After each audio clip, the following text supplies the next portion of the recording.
بسم اللہ الرحمن الرحیم۔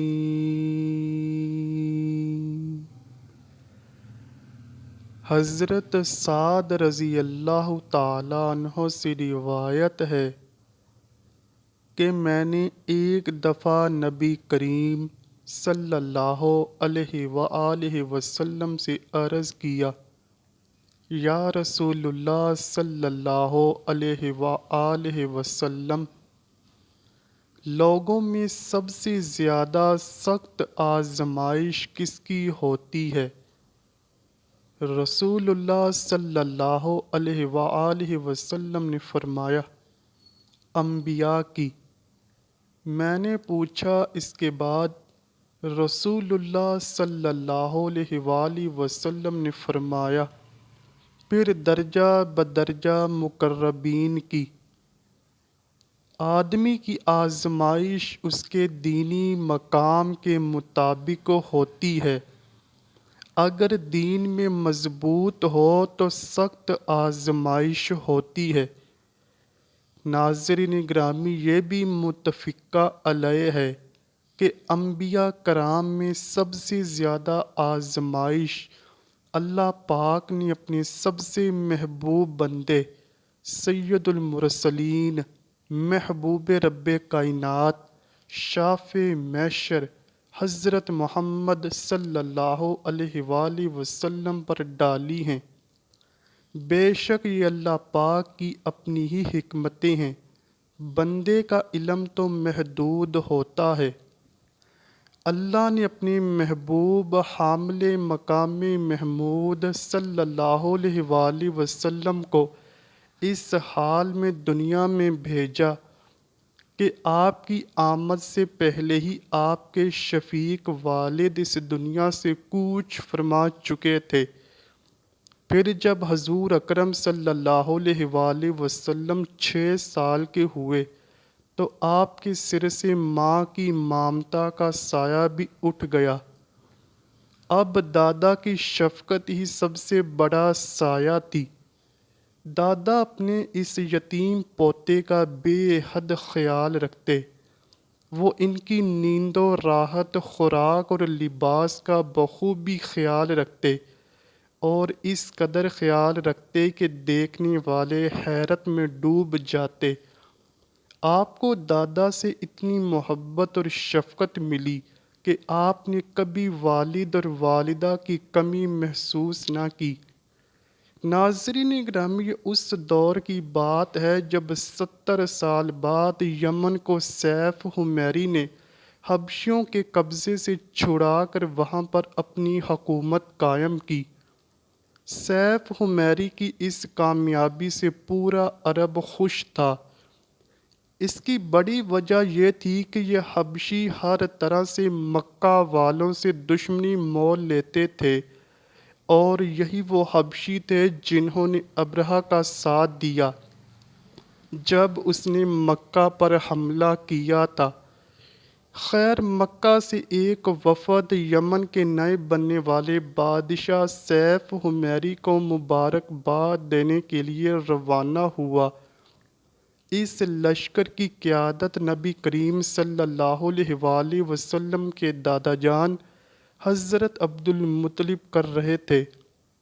جب یہ وفد یمن پہنچا اور بادشاہ کو اس وفد کی آمد کے متعلق بتایا گیا تو بادشاہ نے کہا کہ وہ کل اس وفد سے ملاقات کرے گا۔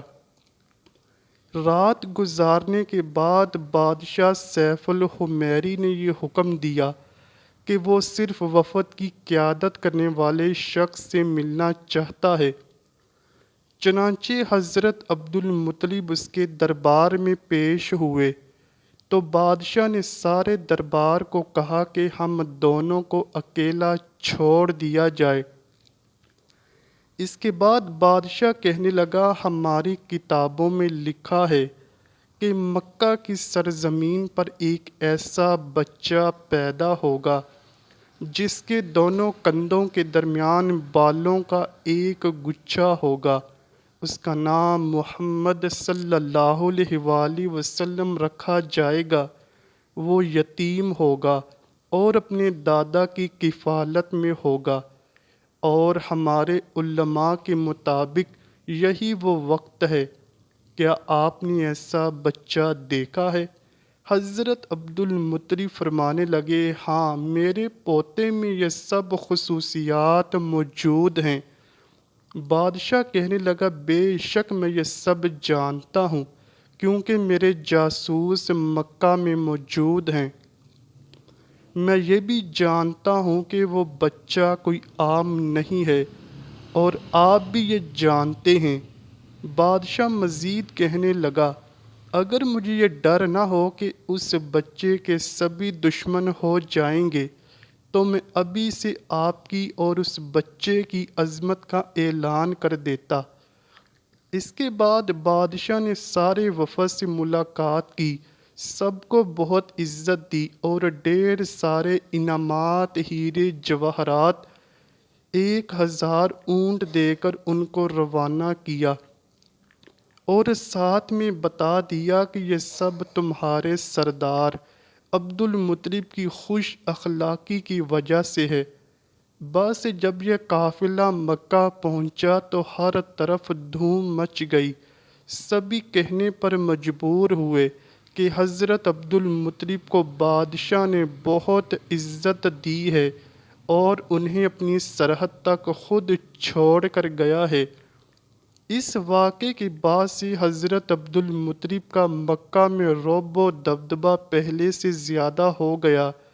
بے شک اس واقعے سے پہلے بھی خاندان نبوی مکہ میں بہت عزت والا تھا، لیکن اس واقعے کے بعد مکہ کے لوگ حضرت عبد المطلب کے رعب تلے دب گئے۔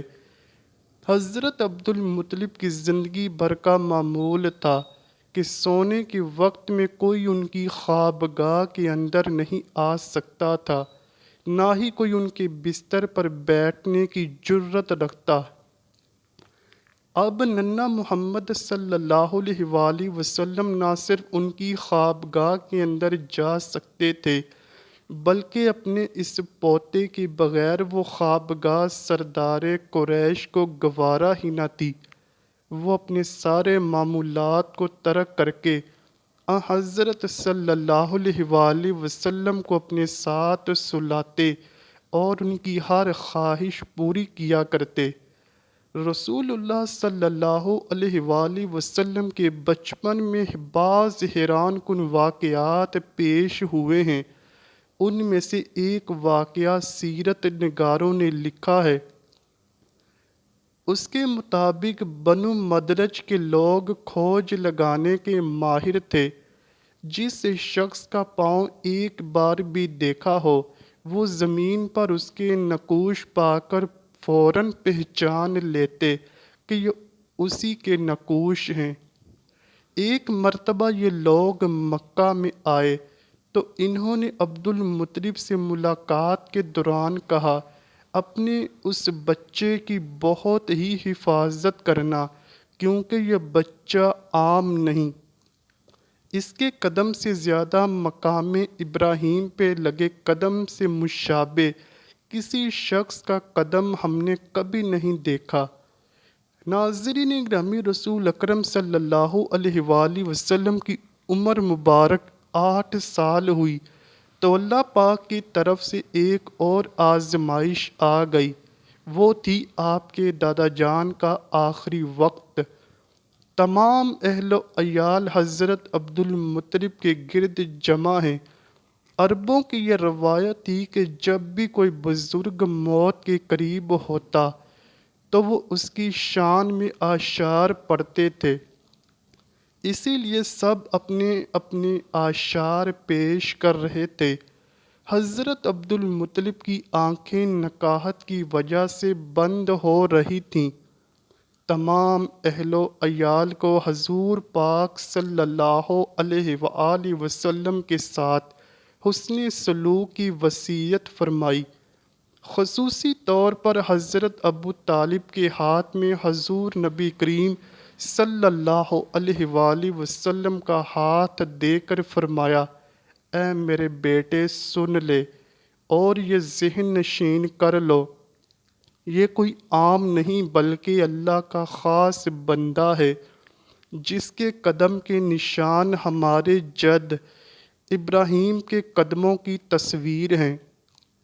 اب میرا بیٹا تمہاری تحویل اور کفالت میں ہوگا، اس کا خیال رکھنا۔ سبھی خاندان سن رہا تھا اور غم سے نڈھال تھا۔ حضور اکرم صلی اللہ علیہ وآلہ وسلم بھی اپنے چچاؤں اور پھپھیوں کی طرح آنسو بہا رہے تھے۔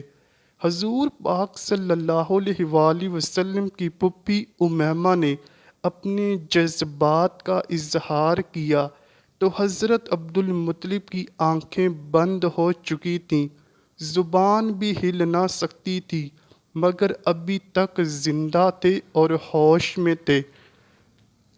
نکاحت کی وجہ سے اپنے سر کو آہستہ آہستہ جنبش دے کر اپنی بیٹی کے اعشار کی تائید کی۔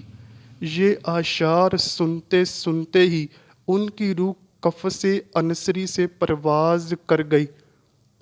ان اشعار کا ترجمہ یہ ہے: اے میری آنکھوں، آج خوب آنسو بہاؤ، اس شخص پر اشکبار ہو جاؤ جو اعلیٰ اخلاق و عادات کا مالک اور بڑی شان و شوکت کا مالک اور بڑے نصیب والا تھا، ضرورت مندوں کا سرپرست، خوبصورت اور عالی مرتبت تھا۔ مکہ میں حضرت عبد المطلب کے انتقال سے کوہرام مچ گیا۔ پورا مکہ جنازہ لے کر چلا اور انہیں مکہ سے باہر حجون میں دفن کیا گیا۔ حضرت ام ایمن روایت کرتی ہیں، میں نے وہ منظر دیکھا جب حضرت عبد المطلب کے تابوت کو لے جا رہے تھے تو حضور نبی کریم صلی اللہ علیہ وآلہ وسلم بھی اس تابوت کے پیچھے پیچھے روتے روتے بھاگ رہے تھے۔ اسی طرح رسول اللہ صلی اللہ علیہ وآلہ وسلم سے کسی نے ایک مرتبہ دریافت کیا کہ کیا آپ کو آپ کے دادا حضرت عبد المطلب کی موت کا منظر یاد ہے؟ کہ رسول کریم صلی اللہ علیہ وآلہ وسلم نے فرمایا، کیوں نہیں، میں اس وقت 8 برس کا تھا۔ میرے جد امجد حضرت عبد المطلب کی وفات حرب الفجار سے قبل ہو گئی تھی۔ دعا ہے اللہ پاک ہم سب کو اپنے پیارے حبیب صلی اللہ علیہ وآلہ وسلم اور ان کی آل پاک سے سچی و پکی محبت کرنے کی توفیق عطا فرمائے، آمین یا رب العالمین۔ امید کرتا ہوں کہ آپ کو ویڈیو ضرور پسند آئی ہوگی۔ اگر ویڈیو پسند آئی ہے تو ویڈیو کو لائک کیجئے، شیئر کیجئے اور چینل کو لازمی سبسکرائب کیجئے۔ کمنٹ سیکشن میں اپنی رائے کا اظہار بھی ضرور کیجئے گا۔ ملتے ہیں اگلی ویڈیو میں، تب تک کے لیے اللہ حافظ۔